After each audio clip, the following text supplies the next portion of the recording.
Kami percaya bahwa di dalam seluruh kehidupan kami, yang kami kadang-kadang tidak pahami dan mengerti ini, tetapi ada Allah yang maha mengerti, yang Allah maha tahu atas seluruh keberadaan kami. Terima kasih Tuhan buat kesempatan yang baik hari ini. Kami ada beribadah bersama-sama, baik yang ada di gereja ini dan juga yang ada di rumah masing-masing mengikuti lewat online. Kami percaya kami semua merindukan lawatan Tuhan. Kami semua merindukan Engkau berbicara kepada kami. Dan kami tahu bahwa apa yang kami dengar adalah firman yang hidup, firman yang berkuasa, pribadi Kristus sendiri yang dinyatakan di tengah-tengah kami. Sehingga kehidupan kami menjadi kehidupan yang sungguh-sungguh melihat segala rencana-Mu digenapi atas kehidupan kami. Terima kasih Tuhan Yesus, terima kasih Bapa yang baik. Kami mengucap syukur untuk pagi hari ini, untuk siang hari ini. Berbicaralah kepada kami, kami siap mendengar dalam nama Yesus. Yang siap diberkati sama-sama katakan amin, amin, amin. Silakan duduk. Bapak Ibu yang dikasihi Tuhan, shalom. Baik juga Bapak Ibu yang mengikuti ibadah ini lewat online, lewat Zoom. Shalom juga buat Bapak Ibu. Dan saya percaya bahwa Tuhan berbicara di tengah-tengah kita, amin saudara. Menyampaikan sesuatu yang berbeda daripada apa yang dunia ini bisa sampaikan buat saudara. Tapi pertama-tama saya perkenalkan diri dulu dan ucapkan terima kasih. Terima kasih buat Bapak Ibu semua, Pak Gembala, Pak Lim, Yuyung Iswandi. Terima kasih buat kepercayaan untuk saya bisa melayani pada hari ini. Nama saya saudara-saudara Pendeta Joel Manalu. Ya, Manalu itu dari Betawi saudara-saudara ya. Manalu gitu kan saudara ya. Bukan saudara ya. Saya dari Tapanuli. Saya melayani menggembalakan di GBNLC Gading Serpong, Tangerang. Juga di Sinode kita GBI sebagai Ketua Departemen Pemuda dan Anak Sinode GBI. Ya, dan ada satu jabatan yang paling keren saudara-saudara ya dari semua yang saya sebutkan tadi. Saya adalah suami dari satu istri dan saya adalah ayah dari 3 orang putri. Ya, di organisasi, di pelayanan satu saat title jabatan itu bisa selesai. Tapi sebagai suami dan sebagai seorang bapak ayah itu jabatan yang diemban seumur hidup ya saudara-saudara ya. Jadi salam kenal buat jemaat Tuhan di tempat ini ya melalui sahabat saya saudara Esra ya, ini teman saya di Sinode ya. Dia kalau urusan Sinode dia maha tahu saudara-saudara ya. Luar biasa ya, apa saja kesulitan saya suka tanya sama dia dan dia tahu segala-galanya tentang Sinode. Puji Tuhan. Saya diberkati 3 orang putri, yang pertama Joanne, yang kedua namanya Josephine, yang ketiga Joyce. Saya Joel, istri saya June, jadi semua J. Ya, karena kami cinta Jesus, saudara-saudara ya. Luar biasa. Baik, itu saja perkenalan. Nanti lewat firman Tuhan, saya bisa juga sambil berbagi kesaksian apa yang Tuhan kerjakan dalam kehidupan kami. Nah, Bapak Ibu yang dikasihi Tuhan, tema yang akan kita dengar hari ini, firman Tuhan yang kita dengar dengan tema Lembah Kekelaman. Ya, memang judulnya agak seram saudara-saudara ya, Lembah Kekelaman. Tetapi kenyataannya memang kehidupan kita adalah kehidupan yang diwarnai oleh banyak tragedi, banyak penderitaan, banyak pergumulan, benar saudara ya. Makanya ada seorang hamba Tuhan mengatakan begini, sakit penyakit, pergumulan, masalah itu bukan hal yang mengagetkan di tengah-tengah dunia ini. Tetapi kebaikan Tuhan sekecil apapun adalah anugerah yang harus disyukuri. Amin saudara ya. Nah, kita buka Alkitab kita dari Mazmur pasalnya yang ke-23. Kita baca saja ayat 1 sampai 6, walaupun nanti pokok pembahasan kita khusus ayat 4, tetapi ada baiknya kita baca ayat-ayat firman Tuhan ini. Mazmur 23 ayat 1 sampai dengan ayatnya yang ke-6. Kita baca berganti-gantian ya Bapak Ibu ya. Saya baca ayat 1, Bapak Ibu ayat 2. Demikian sampai dengan ayatnya yang ke-6. Tapi sebelum baca saya kasih panduan dulu. Yang pertama, baca Alkitab bersama-sama dilarang saling mendahului. Amin ya. Supaya kompak bacanya enak didengar. Yang kedua, bacalah dengan suara yang aktual, tajam dan terpercaya, ya. Apalagi itu pendeta. Baca yang jelas, jangan kalau marah-marah, emosi darah tinggi, jelas ya. Giliran baca Alkitab nyaris tak terdengar, harus jelas bacanya. Yang setuju katakan amin. Baik, saya baca ayat 1, Mazmur Daud. Tuhan adalah gembalaku, takkan kekurangan aku. Ia menyegarkan jiwaku. Ia membimbing aku ke air yang tenang. Ia menyegarkan jiwaku. Ia menuntun aku di jalan yang benar oleh karena namanya. Sekalipun aku berjalan di dalam lembah kekelaman, aku tidak takut bahaya. Sebab engkau besertaku, gadamu dan tongkatmu itulah yang menghibur aku. Engkau menyediakan hidangan bagiku di hadapan lawanku. Engkau mengurapi kepalaku dengan minyak, pialaku penuh melimpah. Kebajikan dan kemurahan belaka akan mengikuti aku seumur hidupku, dan aku akan diam di dalam rumah Tuhan sepanjang masa. Amin. Ayat 4 mengatakan demikian, kita perhatikan kembali. Sekalipun aku berjalan dalam lembah kekelaman, aku tidak takut bahaya, sebab engkau besertaku, gadamu dan tongkatmu itulah yang menghibur aku. Nah Bapak Ibu yang dikasihi Tuhan, saya akan bagikan 5 perspektif ya, 5 cara pandang kita melihat lembah kekelaman. Ya, perspektif itu adalah cara pandang tentang kehidupan. Bagaimana kita hidup itu ditentukan oleh cara pandang kita. Dan setiap kita dengar firman, Bapak Ibu, itu adalah bagaimana kebenaran ditaruhkan menjadi kacamata. Kebenaran menjadi cara pandang kita melihat segala sesuatu yang terjadi di dunia ini. Jadi setiap Anda dengar firman Tuhan, entah itu hari Minggu, entah itu dalam ibadah doa, Anda sedang ditaruhkan satu kacamata sehingga melihat dunia ini tidak sama dengan orang dunia melihatnya. Tetapi kita punya cara pandang yang berbeda terhadap apapun yang Tuhan izinkan terjadi dalam hidup kita. Nah yang pertama, apa itu perspektif yang pertama? Yang pertama, di dalam kehidupan ini, lembah kekelaman sesuatu yang tidak terelakkan. Ini yang pertama. Dalam kehidupan ini, Bapak Ibu yang dikasihi Tuhan, lembah kekelaman sesuatu yang tidak terelakkan. Kenapa? Karena kita ada di dunia yang sudah jatuh dalam dosa. Sehingga di tengah yang jatuh dalam dosa ini, apapun bisa terjadi Bapak Ibu. Makanya kita kadang-kadang melihat ya, kaget dengan apa? Mungkin sakit penyakit yang kita alami. 2019 akhir istri saya divonis kanker. Itu adalah masa-masa di mana kami dibawa Tuhan masuk dalam lembah kekelaman. Padahal saya dan istri sama-sama hamba Tuhan. Walaupun hamba Tuhan bukan berarti tidak punya lembah kekelaman. Ada orang berkata kamu harus melayani Tuhan. Ya memang harus melayani Tuhan. Tapi melayani Tuhan itu bukan jadi alat transaksi untuk menukarkan bahwa kita tidak akan mengalami kesulitan. Amin Bapak Ibu. Kita harus berdoa ya, jangan kalau orang mengalami lembah kekelaman, kayaknya kamu kurang doa. Berdoa sungguh-sungguh pun itu bagian yang harus kita hidupi dalam iman kita. Tetapi itu bukan jadi alat transaksi untuk menukarkan. Tuhan, aku udah berdoa loh Tuhan, aku udah melayani loh Tuhan, aku sudah memberi loh Tuhan. Kok Tuhan izinkan aku mengalami masalah? Karena Alkitab tidak pernah mencatat bahwa semua yang kita lakukan itu menjadi cara di mana kita untuk mendapatkan perlindungan Tuhan. Itu adalah model agama-agama. Agama-agama akan melakukan semuanya untuk apa? Untuk mendapatkan perlindungan Tuhan. Makanya apa? Mereka punya ritual tertentu.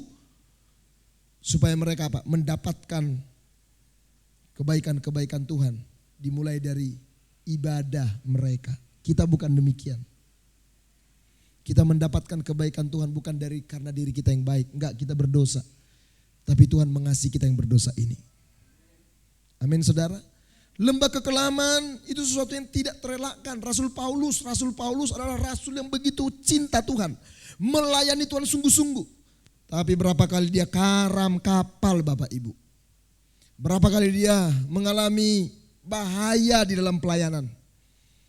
Mengalami yang namanya kekurangan. Semua itu adalah bagian yang Tuhan sudah taruhkan dalam perjalanan kehidupan saya dan saudara.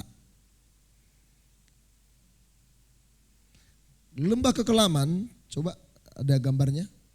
Oh, belum ditaruh ya. Ada ya. Lembah Kekelaman Bapak Ibu. Itu satu tempat di mana ada tebing, ya. Di antara ya ada dua tebing, kiri dan kanan. Sehingga sang gembala dan domba itu ada waktu-waktunya mereka akan lewat lembah kekelaman tersebut. Dan di lembah kekelaman itu keadaan yang sangat berbahaya. Kenapa saudara-saudara? Karena biasanya ada predator-predator musuh yang bisa mengancam nyawa daripada domba tersebut. Bahkan kadang-kadang di antara lembah tersebut, kadang ada goa-goa yang ditaruh oleh penjahat-penjahat, penyamun-penyamun, yang bisa setiap waktu mengancam domba dan sang gembala yang berjalan melewati lembah tersebut. Di lembah kekelaman juga pandangan kita terbatas.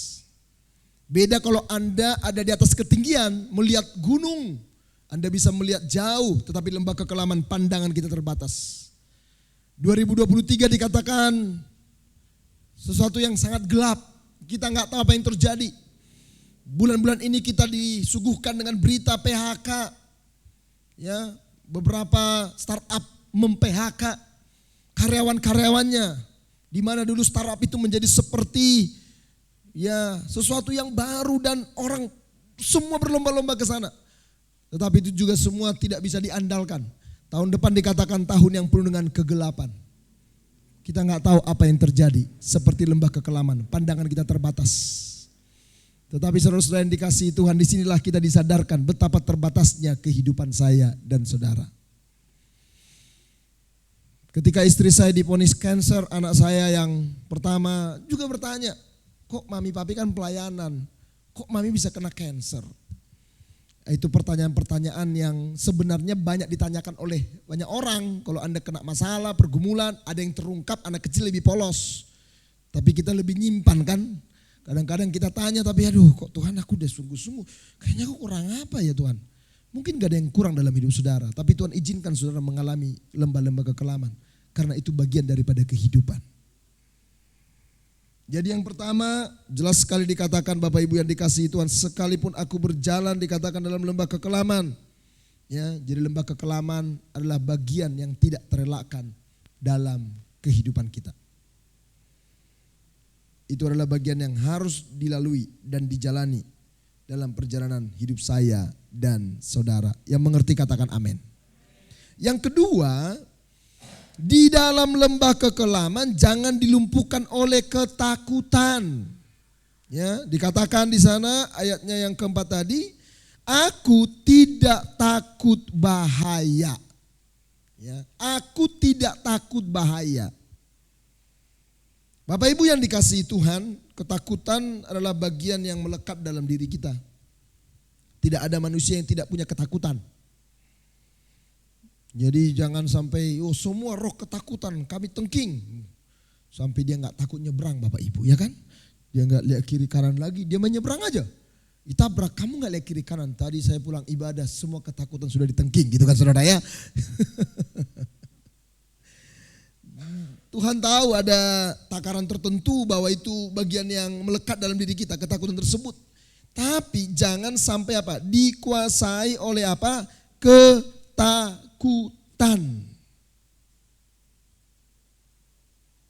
Karena ketakutan itu bisa menjadi sesuatu yang apa? Sangat melumpuhkan.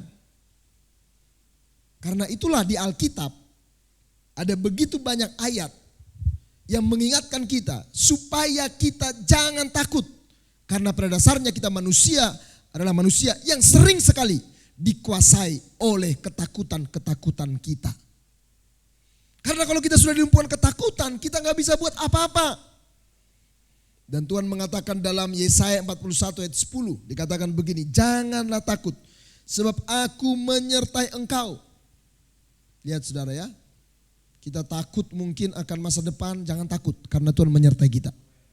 Jangan bimbang, kadang-kadang kita bimbang ragu, sebab aku ini Allahmu. Aku Allahmu, Allah yang tidak tergantung pada apapun. Allah pencipta langit dan bumi, Allah Alfa dan Omega. Kita ini tergantung dengan oksigen, tergantung dengan makanan. Allah itu tidak tergantung pada apapun. Kalau saudara-saudara, kita manusia ini kan terbatas nih. Ya, kemarin aja kena COVID, orang kejar-kejaran sama oksigen, gak dapat bisa lewat loh. Tapi Tuhan itu apapun yang terjadi, dia tidak akan terpengaruh. Itu Allah kita. Aku meneguhkan, bahkan akan menolong engkau. Aku akan memegang engkau dengan tangan kananku. Wow, Tuhan yang pegang tangan kita. Kadang-kadang tangan kita gak bisa pegang Tuhan. Kadang-kadang tangan kita terlepas dari genggaman Tuhan. Tapi Tuhan pegang tangan kita dengan erat. Dan membawa kepada apa? Kemenangan. Membawa kepada kemenangan. Yesaya 43 ayat 1 juga dikatakan begini. Tetapi sekarang beginilah firman Tuhan yang menciptakan engkau hai Yakub. Yang membentuk engkau hai Israel. Lihat, Yakub dan Israel itu satu orang. Yakub itu manusia lamanya. Tapi Israel manusia yang sudah diperbarui oleh Tuhan. Jangan takut, kita ini adalah orang-orang yang sudah diperbarui Tuhan. Amin saudara. Diselamatkan, jangan takut sebab aku telah menebus engkau. Wow. Tuhan menebus, membayar kita dengan apa? Harga yang mahal saudara-saudara. Dengan darahnya. Dia tebus saudara, dia datang dari sorga yang mulia. Dia Allah yang juru selamat, rela tidak selamat. Supaya saya yang harusnya tidak selamat, beroleh keselamatan dalam dia. Allah yang mulia rela menjumpai kehinaan kita. Supaya kita yang hina ini dimuliakan. Coba betapa berharga dan mahalnya hidup kita. Sampai Tuhan harus ngomong, aku memanggil engkau dengan namamu. Satu persatu Tuhan mengenal kita. Kadang-kadang kita ketemu teman lupa namanya. Aduh siapa ya namanya? Siapa ya namanya? Tapi Tuhan tidak pernah melupakan nama kita. Dia tahu satu persatu. Dan dikatakan engkau ini kepunyaanku. Milik Tuhan, kita ini milik Tuhan. Itulah sebabnya saudara-saudara. Di tengah ketakutan yang kita hadapi. Ada kebenaran yang meneguhkan hati kita. Supaya kita tidak takut menjalani kehidupan yang tidak pasti ini. Hal terburuk apa saudara-saudara yang bisa terjadi yang membuat manusia itu sering takut? Hal terburuk apa kira-kira Bapak Ibu yang paling buruk yang bisa terjadi dalam kehidupan kita dan orang sering takut? Apa namanya? Kematian. Ya. Ini hal yang paling buruk, yang sering menakutkan. Tahun lalu saya kena COVID, 16 hari di rumah sakit. Pernah satu malam tidak sadar, saturasi saya pernah 50. Saya tidak bisa bangun, tinggal pakai pampers.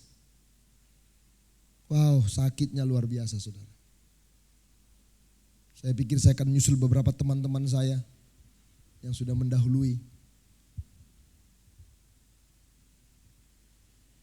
Dan kalau bicara kematian, saya yakin kalau orang di luar Tuhan, dia sulit berdamai dan takut dengan kematian. Tetapi kita kenapa kita bisa tenang menghadapi kematian? Karena kematian sudah dikalahkan oleh Yesus. Amin saudara.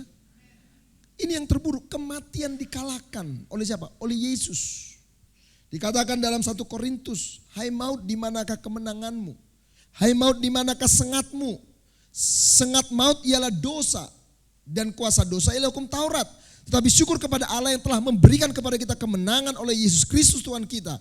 Karena itu saudara-saudaraku yang kekasih, berdirilah teguh, jangan goyah dan giatlah selalu dalam pekerjaan Tuhan. Sebab kamu tahu bahwa dalam persekutuan dengan Tuhan jerih payahmu tidak sia-sia. Upah dosa apa saudara? Maut. Tapi maut dikalahkan dalam Yesus. Ada seorang hamba Tuhan yang bernama Donald Gray Brandhouse. Istrinya menderita kanker. Dan karena kanker ini akhirnya istrinya meninggal. Dan anaknya bertanya kepada papinya. Anaknya belum bisa terima. Dia bilang kalau Tuhan itu hebat, berkuasa, kenapa mami sakit gak bisa disembuhkan oleh Tuhan? Sekali lagi ini pertanyaan-pertanyaan sebenarnya yang sering muncul dalam iman Kristen. Ya, dan kadang-kadang ada orang kalau ditanya, kamu kurang beriman. Jangan saudara-saudara ya. Ya, itu hal yang baik di dalam perjalanan iman kita. Ya, saya tanya teman saya, iya saya ragu, terus pendeta saya bilang, saya kurang beriman Pak, gitu saudara-saudara ya. Ya justru kita semua orang-orang yang memang perlu ditambahkan imannya senantiasa lewat pengenalan akan Kristus. Nah itu. Dan dalam perjalanan pulang dari pemakaman, di dalam mobil mereka berhenti lampu merah. Tiba-tiba ada satu truk besar yang juga berhenti di sebelah mobil mereka. Dan bayangan truk ini menutupi mobil mereka. Tiba-tiba dia dapat hikmat dan dia tanya anaknya, menurut kamu lebih baik mana? Kita ditabrak oleh truk ini atau ditabrak bayangannya saja? Dan anaknya bilang, papi, ya mendingan ditabrak bayangannya lah. Dan dia bilang ke anaknya begini, kamu tahu 2000 tahun yang lalu truk kematian menabrak dan melindas Yesus supaya hanya bayangan kematian saja yang menabrak dan melindas kita. Halo, amin saudara? Bisa ngerti maksudnya? Anda itu gak mati kalaupun nanti akhirnya meninggalkan dunia ini. Itu cuma bayang-bayang kematian. Karena kematian yang sesungguhnya sudah dikalahkan Yesus. Sehingga kita bisa tenang berdamai dengan segala keadaan. Makanya kalau saya ke rumah duka, lihat jenazah, yang pertama saya lihat itu bukan petinya, tapi wajah orang yang meninggal itu. Dan hampir saya lihat orang-orang yang meninggal dalam Tuhan, wajahnya wajah kemuliaan. Dia bisa tenang. Mungkin dia stroke bisa 5-10 tahun. Kayaknya menderita waktu masih apa? Hidup. Tapi waktu di peti mati, itu saya bisa melihat wajah yang penuh dengan ketenangan. Karena apa? Bukan kematian. Itu hanya bayang-bayang kematian saja. Karena apa saudara? Karena kematian itu sendiri sudah diterima oleh Yesus di atas kayu salib.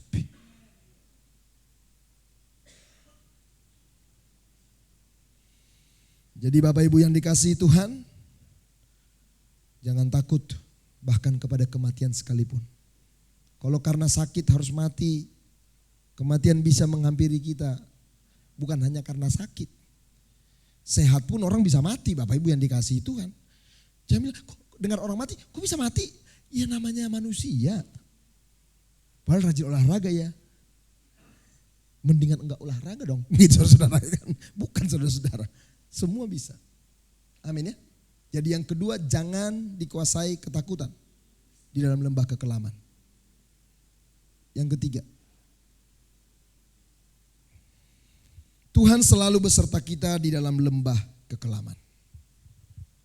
Dikatakan, sebab engkau besertaku. Ini menarik nih. Perhatikan ya. Sebab engkau besertaku. Ayat 2, ayat 3, ia membimbing aku, ia menuntun aku, ia menyegarkan jiwaku. Semua pakai kata ia, dia, dan dia. Tapi ayat 4, kata ganti orang ketiga diganti dengan kata ganti orang kedua. Engkau. Apa artinya saudara-saudara yang dikasihi Tuhan? Di lembah kekelaman Bapak Ibu yang dikasihi Tuhan, Tuhan mengajak kita untuk semakin mengenal Dia, makin intim kepada Dia. Ayat 2-3 Daud berbicara tentang Tuhan. Tapi ayat 4 Daud berbicara kepada Tuhan. Engkau. Saudara bisa mengerti perbedaannya? Ada seorang anak kecil bersama dengan maminya. Mereka naik kereta cepat. Dan dia pakai baju pelaut. Keren banget. Dan waktu dia sampai di kereta cepat itu, wow, semua orang memberikan pujian kepada dia. Wow, kamu keren banget ya. Bajunya bagus. Dan dia bilang, iya, mamiku yang beliin buat aku.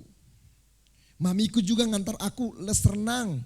Nanti aku mau jadi pelaut. Mamiku, dia cerita tentang maminya kepada orang-orang yang memberi pujian kepada dia. Tiba-tiba kereta itu masuk lorong yang gelap, anak itu kaget. Dan dia bilang apa? Mami, di mana engkau? Maminya bilang, aku di sini tenang. Coba lihat perubahannya. Dari bicara tentang maminya, dan dia sekarang bicara kepada maminya. Saudara bisa melihat perbedaan ini? 2019 istri saya divonis kanker. 2020 kami mulai pengobatan ke Pineng. Itu biayanya enggak murah Bapak Ibu. Istri saya enggak ada asuransi. Itu persoalannya. Saya sudah sempat mau kemo di RSPAD. Sudah sempat antri di apotik mau ambil obat kemo. Karena divonis sudah stadium 4. Sudah menyebar ke parunya. Tetapi saya bilang sama istri, coba kita cek ke Pineng. Dan dia bilang, dari mana dananya? Selain harus meninggalkan anak, terus juga biaya yang cukup besar pastinya.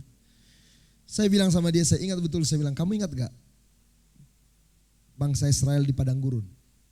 Setiap hari selalu ada mana dari Tuhan. Saya yakin Tuhan pasti akan tolong.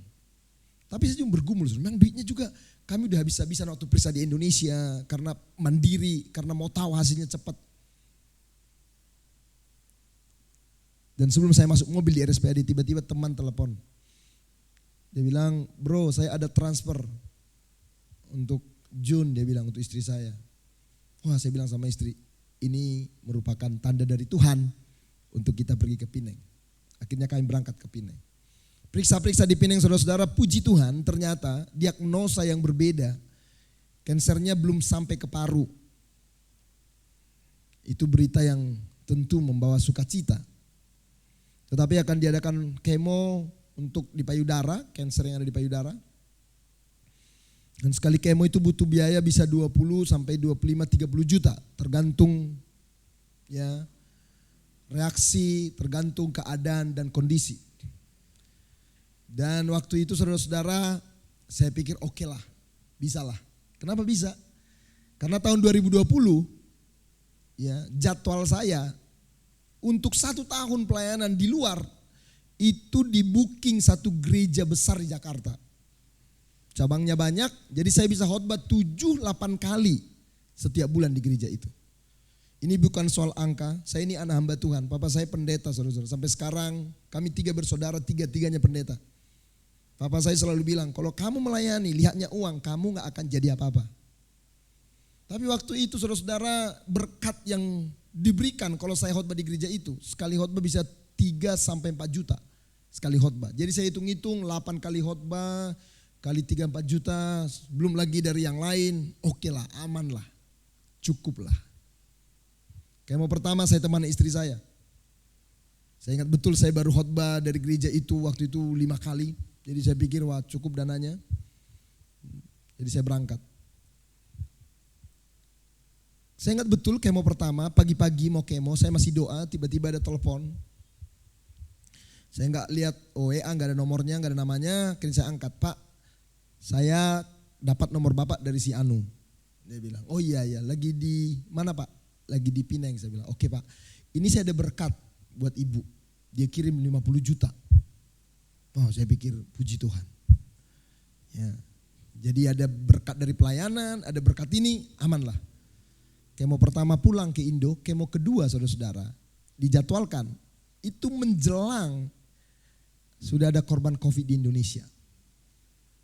Dan dengar-dengar mau lockdown. Dan akhirnya istri saya bilang begini, saya berangkat sendiri aja. Saya bilang, gimana sendiri? Kemo pertama aja kemarin kamu meraung-raung ya, setelah kemo sakit lah inilah. Gak apa-apa pasti bisa. Kalau kamu nanti kita berangkat berdua, anak-anak gak bisa pulang, kasihan. Gak ada yang ngurus, 3 anak. Dan saudara tahu waktu itu akhirnya istri saya berangkat. Sampai di KL, sampai di Pineng. Langsung 1 hari sampai ada pengumuman dari pemerintah Malaysia, lockdown. Jadi istri saya gak bisa pulang. 5 bulan saudara-saudara. Dan semua pelayanan yang tadi, yang sudah aman, cancel. So, bagaimana? 20-30 sekali kemo, belum apartemen, belum biaya hidup, belum saya dan anak-anak di sini. Lihat. Di situ saya belajar, diizinkan Tuhan. Dari saya bicara tentang Tuhan, saya banyak khotbah di mana-mana, keluar kota, ngajar. Tuhan bilang, sekarang kamu bukan bicara tentang aku, tapi kamu bicara kepadaku. Saya punya banyak relasi. Tapi saya tidak pernah pakai handphone saya untuk minta tolong kepada manusia. Saya nggak pernah bilang tolonglah istri saya sakit, mereka juga tahu saya pikir. Tetapi setiap mau kemo, setiap mau bayar apartemen sewa, Tuhan itu selalu bekerja dengan caranya yang ajaib. Lihat ngurus anak 3, makanya suami-suaminya tolong ya. Sayangi itu istri, jadi ibu rumah tangga itu nggak gampang. 5 bulan aja saya udah mau menyerah, saudara-saudara. Aduh, saya bilang Tuhan, mampus deh Tuhan. Saudara tahu nggak? Wah, nggak gampang. Pernah itu cuma tinggal 52.000, anak minta susu. Anak-anak di kamar main, saya doa di kamar sebelah Tuhan. Saya bicara tentang Tuhan, kepada Tuhan. Tiba-tiba ada yang telepon, Pak, saya lagi doa, muncul wajah Bapak. Coba saudara-saudara ya, bukan wajah Tuhan yang muncul, wajah saya yang muncul, luar biasa. Ada pengusaha juga dia bilang, kita kan lagi susah Pak. Ini usaha juga susah. Saya udah 3 kali bilang Tuhan transfer. Tapi saya bilang Tuhan usaha kami lagi susah. Tapi kali ketiga saya gak kuat Pak. Saya langsung kirim. Sampai operasi saudara-saudara. Tuhan tak pernah tinggalkan. Istri saya berapa kali waktu kemo sakit obatnya keras. Sebenarnya dokter minta dibagi lagi kemonya. Tapi biayanya kan makin membengkak. Istri saya bilang gak apa-apa. Berapa kali pernah stop. Karena apa? Mukanya biru.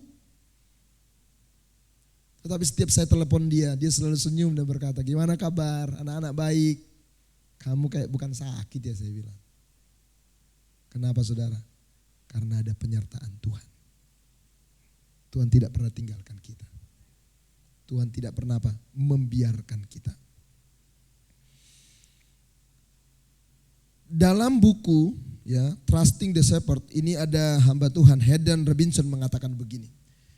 Keberanian seperti apa yang dibutuhkan seekor domba? Kita ini domba-domba. Domba itu apa? Ciri khasnya apa? Bodoh, gampang tersesat, saudara-saudara, tidak berdaya. Makanya domba itu gak punya senjata apapun. Cakarnya, bisanya kan gak ada. Kita ini coba, apa kekuatan kita? Gak ada. Terus keberanian kita apa? Gak ada. Makanya dikatakan domba tidak butuh keberanian untuk melawan musuh. Domba yang paling berani sekalipun akan jadi korban bulan-bulan daripada apa? Serigala yang paling kurus. Paling kecil, singa yang masih anak-anak. Domba itu takut saudara, itu gambaran hidup kita. Tapi kalimat yang berikutnya ini sungguh sesuatu yang luar biasa.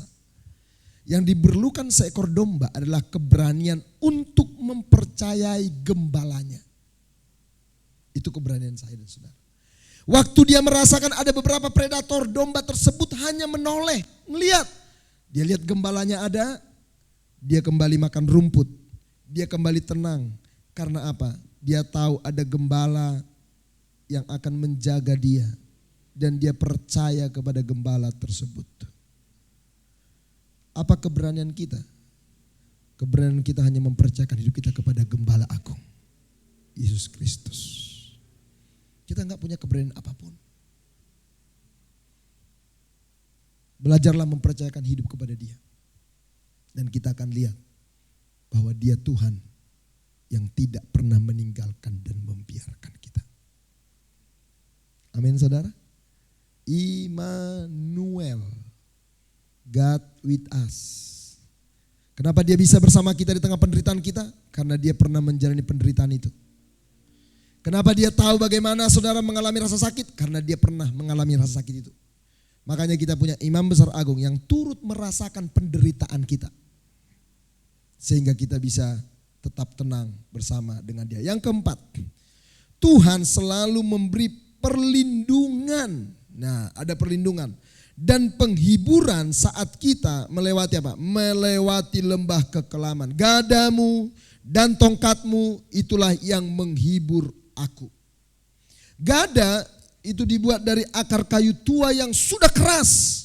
Panjangnya 40 sampai 50 cm, bagian bawahnya lebih kecil dari ujung satunya. Jadi bentuknya mirip seperti pemukul bisbol, kasti. Gada ini dipakai oleh gembala untuk apa? Untuk menjaga kawanan domba. Kalau ada musuh, maka gada ini akan dipukulkan, dilemparkan, diayunkan. Untuk apa? Memukul musuh dengan keras. Ada perlindungan Tuhan dalam kehidupan saya dan saudara. Amin saudara. Karena apa? Ada gada Tuhan yang melindungi kita. Dan memberi penghiburan. Karena apa? Ada tongkat. Tongkat itu seperti apa? Seperti kayu yang di bawahnya ada seperti kail ataupun payung yang ada lekukannya. Dan tongkat ini dipakai untuk apa? Untuk menarik kalau domba itu jatuh terperosok. Maka tongkat itu ditaruh di leher daripada domba itu, ditarik. Bagi domba mungkin menyakitkan. Tapi hajaran dan didikan Tuhan itu mendatangkan kesembuhan bagi kita. Dan kadang-kadang ujungnya dipakai untuk memukul domba. Kalau domba itu mau tersesat dipukul dengan lembut. Supaya apa? Supaya kita bisa bersuka cita. Memang waktu didikan itu diberikan bagi seorang anak mendatangkan duka cita. Tapi ketika kita berjalan terus, justru akan mendatangkan apa? Mendatangkan sukacita. Amin saudara. Bahkan saat kita lemah, saat kita tidak berdaya. Seperti tadi yang kami alami, gak berdaya secara finansial, sakit penyakit. Tapi seperti Paulus, Tuhan bilang cukuplah kasih karuniaku, dalam kelemahanmu lah kuasaku menjadi sempurna. Kalau tadi ada pelayanan, mungkin saya akan berkata, wah puji Tuhan, itu karena saya bisa khotbah di mana-mana, jadi tercover semuanya. Tapi kali ini Tuhan bilang apa? Kamu gak berdaya, kamu gak kuat. Sampai akhirnya apa? Kalaupun Tuhan izinkan kita udah gak berdaya, jangan takut. Karena apa? Dalam kelemahan, kuasa Tuhan bekerja sempurna. Amin saudara. Tuhan bukan hanya melindungi kita, tetapi juga memberi kekuatan saat kita melewati lembah kekelaman tersebut. Coba saudara-saudara pikirkan, ngurus anak 3. Saya ke pasar setiap hari. Saya belanja, saya masak. Sampai kalau saya renungkan, wow. Tapi saudara tahu bahwa Tuhan itu memberikan kekuatan baik kepada istri saya waktu itu yang ada di Pineng. Dan kepada saya yang mendampingi anak-anak. Dia memberikan kekuatan ekstra. Sehingga orang geleng-geleng kepala. Wah kok bisa begitu? Kamu ngalamin masa yang sulit, susah. Tapi disitulah kekuatan kasih karunia Tuhan dinyatakan. Amin saudara. Yang kelima, yang terakhir. Sekali lagi Bapak Ibu yang terakhir ya, saya tahu kalimat yang terakhir ini sangat menguatkan ya. Banyak jemaat-jemaat jiwa-jiwa ketika mendengar kata terakhir ada kekuatan yang baru saudara-saudara ya. Sekali lagi yang terakhir Bapak Ibu. Lembah kekelaman akhirnya akan berlalu. Amin saudara. Dikatakan sekalipun aku berjalan dalam lembah kekelaman, even though I walk through, dikatakan berjalan melewati lembah. Jadi lembah itu bukan tempat di mana kita tinggal. Lembah itu hanya perlintasan di mana kita harus melewatinya. Ya. Dan kita tidak akan tinggal terus di sana. Pasti akan berlalu. Dulu orang kalau kena Covid gimana? Orang dulu kena Covid. Lu ketemu siapa lu? Semua dicek saudara-saudara. Ya. Wah takutnya bukan main. Mau cek dulu, lu siapa lagi? Tadi ketemu koster gereja enggak? Ketemu gembala enggak? Ketemu pengerja enggak? Ketemu siapa lagi? Siapa yang di ruangan? Semua suruh PCR. Sekarang orang kena Covid. Kenapa Covid? Ya 4-5 hari juga kelar bro. Gitu saudara. Yang 2 tahun lalu begitu menyeramkan, begitu menakutkan. Sekarang coba. Semua akan dilalui Bapak Ibu. Dan kita punya gembala yang baik yang tidak pernah membiarkan domba-dombanya tinggal di dalam lembah kekelaman. Tetapi memimpin domba keluar dari lembah kekelaman itu. Dia enggak biarkan kita. Tapi kita dipimpin melewati lembah kekelaman tersebut.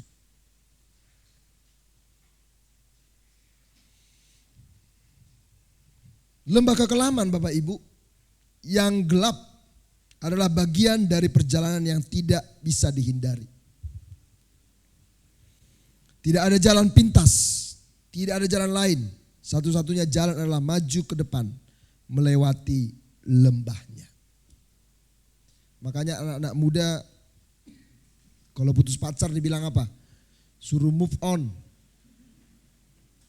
Ya, jangan terus tinggal di situ. Kita bergerak maju bersama dengan Tuhan. Karena apa saudara? Karena itu hanya lembah yang harus dilewati. Tidak selamanya kita ada di sana.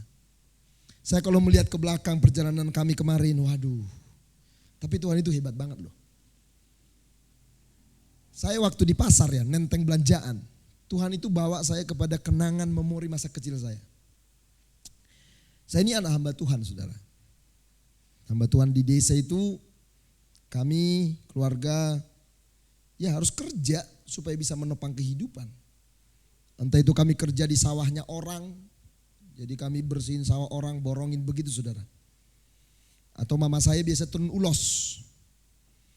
Jadi ada kain khas Batak ulos itu ditenun. Mama saya tenun dan untuk tenun ulos dia nggak bisa tinggalin, tenunnya nggak jadi. Padahal Sabtu harus dijual untuk kami bisa apa? Biaya hidup 1 minggu. Jadi mama saya bilang begini, mama ini nggak bisa tinggalin ini tenunan. Jadi kamu yang ke pasar, kamu yang dari kecil belajar masak. Jadi saya itu ke pasar, bawa catatan, mama saya tinggal apa, saya tinggal kemana, lihatin saudara. Terus saya masak. Dari kecil.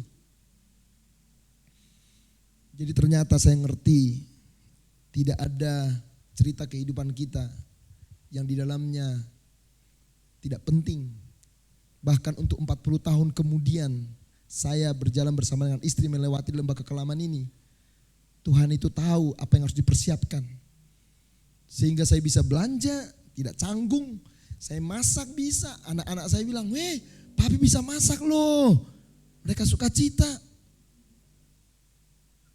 Hal-hal yang misteri ya. Tetapi nanti menjadi story. Menjadi history, bahkan menjadi kisah tentang Tuhan. Istri saya tadinya kami gak tahu kenapa bisa. Harus pindah ke Gading Serpong. Saya pindah ke Gading Serpong alasan salah satunya untuk dekat dengan mertua supaya istri saya ini kalau saya harus berobat antar dia anak-anak bisa dititip.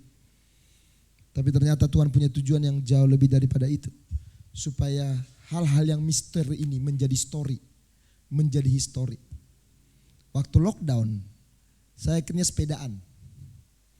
Dan waktu sepedaan ketemu ateis, ketemu mualaf, dan jadi teman. Padahal saya ini kan anak hamba Tuhan, dari kecil tinggal di gereja. Ketemunya pendeta terus, masuk sekolah teologi, masuk lagi di sinode. Bahasanya bahasa surga semua. Apa kabar Esra? Puji Tuhan bang, istri dahsyat, haleluya, gitu semua bahasanya. Ketemu lagi nanti rapat pendeta, pokoknya bau kita itu udah bau surga saudara-saudara ya. Saya gak pernah ketemu tuh orang-orang yang bahasanya itu bahasa-bahasa yang anak muda yang gak enak didengar tuh. Tapi saya akhirnya bergaul dengan mereka. Dan saya bilang sama istri, kita buka pelayanan yuk. Tahun lalu saudara. Gak mungkin. Lagi berobat, biaya aja gak jelas. Terus mau sama siapa? Istri saya, sama siapa? Ya berdua aja. Tapi Tuhan luar biasa loh. Kami mulai dengan Zoom 7 orang. Dan dari 1 ibadah sekarang menjadi 2 ibadah. Jadi 105 orang yang benar-benar jadi jemaat, belum simpatisan. Karena apa? Karena misteri menjadi story. Karena hal-hal yang gak kita mengerti. Tetapi Allah terlibat di dalamnya. Untuk apa? Mendatangkan kebaikan untuk kemuliaannya. sehingga nama Tuhan dipermuliakan. Ada keluarga yang anaknya cancer, anaknya gak berani kemo, dengar istri saya dan mereka bilang boleh gak kunjungi kami gak kenal tadinya. Dan akhirnya anaknya itu dikuatkan, sekarang kemo dan sekarang juga udah sehat. Bahkan menjadi bagian penting dalam pelayanan kami. Karena apa? Karena Tuhan selalu bekerja dalam batas-batas kehidupan kita. Itulah sebabnya kita memperingati Natal hari-hari ini kan. Apa saudara-saudara? Allah yang tidak terbatas menjumpai kita yang terbatas. Supaya dalam batas-batas hidup kita, dalam kelemahan-kelemahan kita, Dia tidak meninggalkan kita, tetapi Dia selalu bersama dengan kita. Itu sesuatu yang luar biasa Bapak Ibu yang dikasihi Tuhan. Semua kami bingung. Dari tadinya saya cari alat musik mau cuma keyboard doang. Duitnya pun belum ada Bapak Ibu. Besok saya ketemu orang, cuma nanya mau perintisan ya? Oh iya saya bilang. Musik udah ada, ya keyboard tunggal aja lah. Kemarin udah lihat-lihat sih. Jangan, dikirimin saudara-saudara. Semua full dikirimin. Kami 3 bulan di hotel, tiba-tiba orang bilang mau cari ruko dong. Oh mau usaha, saya bilang enggak, buat gereja yuk katanya. Kita bantu, mau saya sama istri doa, ya 2 tahun kita kontrakin. Coba Bapak Ibu. Itu ruko pas saya telepon, itu dulu gereja Pak katanya. Hah? Gereja? Gereja apa Bu? Saya tanya agennya. Gereja New Life. Hah, sama saudara-saudara ya. Dengan apa? Dengan GBI New Life. Gereja apa Bu? New Life. Akhirnya saya cari-cari, benar. Itu dulu GSJ New Life. Kok bisa sobat saudara? Itu ketika gereja ruko dada. Semua di dalamnya. Bingung cara Tuhan bekerja dengan ajaib. Bahkan jiwa-jiwa yang datang, kami menyebutnya bengkel kehidupan. Itu karena ateis itu nanya sama saya, Bang kenapa lu buka gereja? Gereja itu bengkel, saya bilang. Dan dia bilang, ya memang saya bukan Kristen, tapi satu saat mungkin Tuhan bisa menjamah saya dengan orang-orang Kristen yang memberikan label kepada gereja sebagai bengkel, sehingga saya orang berdosa ini bisa datang dan merasa aman ada di sana. Kami menyebutnya bengkel, bukan showroom. Kalau showroom orang ingin menampilkan yang terbaik, menutupi dengan banyak hal supaya apa? Wow. Tapi bengkel sehingga setiap orang bisa datang apa adanya sebagai orang-orang yang berdosa yang mendapatkan kasih karunia Tuhan dan melayani bersama. Dan kalau kami lihat ke belakang, banyak hal yang Tuhan kerjakan Bapak Ibu. Disitulah saya percaya bahwa lembah kekelaman satu saat pasti akan berlalu. Kita belajar 5 perspektif hari ini, amin saudara. Untuk menolong saudara punya cara pandang yang benar ketika Anda harus melewati masa-masa sulit dalam kehidupan. Pergumulan-pergumulan, penderitaan-penderitaan, sakit, penyakit yang bisa saja Tuhan izinkan terjadi. Tetapi Anda bisa tenang menghadapi semua itu. Karena Anda punya cara pandang yang benar terhadap segala sesuatu. Selamat hari Minggu Bapak Ibu dan juga selamat Natal ya. Dan menjelang tahun baru saya berdoa semua Bapak Ibu jemaat di tempat ini terus melihat kemurahan dan kebaikan Tuhan. Penyertaannya sempurna dalam hidup kita. 2023 dibilang gelap. Betul, Alkitab juga sudah kasih tahu dunia ini gelap. Tetapi ada terang yang ajaib, yaitu Yesus itu sendiri menjumpai kita yang hidup dalam kegelapan ini. Tuhan Yesus memberkati kita semua. Amin. Mari kita bangkit berdiri bersama-sama Bapak Ibu.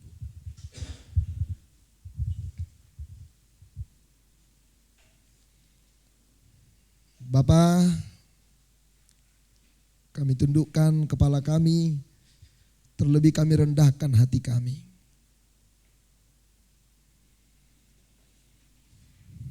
Dan menyadari betapa rapuhnya, betapa ringkihnya kehidupan kami. Tetapi Tuhan yang kuat justru mendatangi kami dalam kerapuhan hidup kami. Sehingga di tengah-tengah kehidupan yang misteri ini, ada banyak hal yang kami tidak dapat pahami. Tetapi Allah yang memahami segala sesuatu itu ada bersama-sama dengan kami. Karena itu hamba-Mu berdoa buat semua umat-Mu di tempat ini Tuhan. Baik yang ada di gereja ini dan mengikuti ibadah lewat online. Kebenaran firman ini menjadi jawaban atas kehidupan kami, masalah kami, keresahan kami, ketakutan kami, kekhawatiran kami. bahwa Allah tidak pernah membiarkan kami. Hamba-Mu berdoa buat semua jemaat-Mu Tuhan. Lembah-lembah kekelaman yang Tuhan izinkan untuk kami lalui, kami tidak perlu takut. Karena kami tahu Tuhan selalu beserta dengan kami. Tuhan selalu melindungi dan menjaga kami. Bahkan sampai akhirnya kami sadar, lembah kekelaman itu pasti berlalu dalam kehidupan kami. Tidak ada pergumulan, penderitaan yang tidak akan selesai. Karena Tuhan adalah penulis kehidupan kami yang merancangkan segala sesuatu indah dalam hidup kami. Sekali lagi hamba-Mu berdoa untuk semua umat-Mu ini. Tuhan mendampingi, menopang, mengokohkan mereka. Sehingga di perjalanan kehidupan yang tidak mudah ini, Kristus yang menolong kami. Di tengah keterbatasan kami, Allah yang tidak terbatas mendampingi kami. Di tengah ketidaksempurnaan kami, kesempurnaan Kristus menjumpai kami semua. Meteraikan firman-Mu Tuhan di dalam kehidupan kami. Dalam nama Yesus kami berdoa, yang diberkati sama-sama katakan amin.